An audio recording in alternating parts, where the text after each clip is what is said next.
what I'm going to do here is I'm going to put the eyeball inside the sphere so that it's almost like the eyeballs are sort of there. Again, notice what I'm doing, like we talked about the eyes, creating the color area and then a black area that helps really punch that up. And I'm going to put a little knob at the edge just so that we have sort of little bit for the corner of the eyelids to meet. And the same thing over here, I'm going to sort of do the same thing. I'm going to create a little bit of a corner here, go back in, and then make sure that it fits as if it's fitting inside there. But this one's going to look over here so that it kind of has a little bit of a different feel about it, which I think would be funny. And then this one over here, we're going to do the same thing. We're going to pull it over here like this. I'm going to create that, but this one I'm going to have looking in this direction. And then again, the colors. Get the little knobs and get the overall shape to work. So I get to happen. So that we actually have something that really starts to come together in an interesting way. I feel that there's now, from the side, what I'm going to do is I'm going to show how these actually look in this perspective. Knowing that they come to the peak here, I'm going to actually go in here like this, giving a little bit of a lip for the eyelid here like this, going down here like this, and then going up and around. And then, because there's a curvature here, I'm going to actually lay sort of the retina on top of that so that you can actually see how the eyeball would be fitting in there. And then, of course, I would do the same thing with the other one as well. But in this case, obviously, we're going to go like this.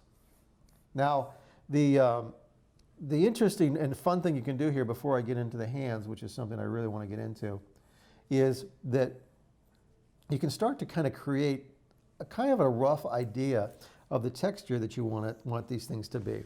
My feeling is that it would be really funny if this guy had sort of like was covered with interesting spots.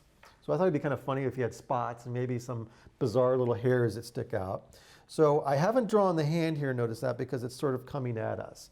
I feel that you can kind of visually understand that if the hand was coming off the side here, in this case, we might actually have it, coming out here like this, in this case, and then have a little elbow and then a large, forearm, and this thing might taper down into the hand area here like this, and then we would have sort of the fingers coming off like that. Now the reason I did that is because, let me just do a little cleanup here, is because it's going to be part of what I'm going to explain to you about how to apply the hands in an alien, but they're going to be something that you can use also for drawing hands and almost anything else. So now, what if this guy in the spots, I started to create sort of interesting shapes. Notice not all of them are the same size.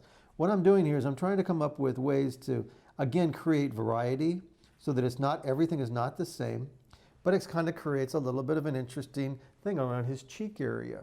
So I'm going to do that over here as well. I'm going to sort of put some interesting little shapes, that some big, some small. But you notice that the variety themselves, trying to stay away from repetitious patterns, makes it even more interesting. Frank Thomas, one of the old Disney animators, used to say it's trying to avoid a basket full of apples. You don't want everything to all be the same. You want to create different sizes and shapes because it's more dynamic to look at. And even if you're dealing with something like this, you want to do the same kind of thing. If you want to carry that through, you don't put the spots everywhere. You try to find areas that it would be fun to have them on. Perhaps maybe even some tiny ones on the back of his calf back here. Or maybe the tail has a lot of spots back here.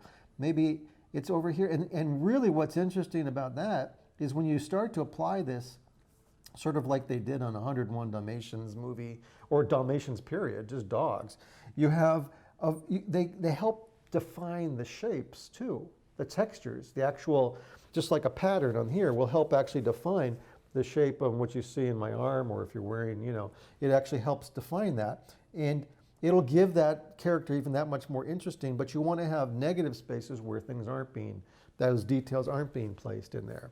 At that point, then I might start to just put little hairs on here like this, like I'm doing, and make it kind of funny.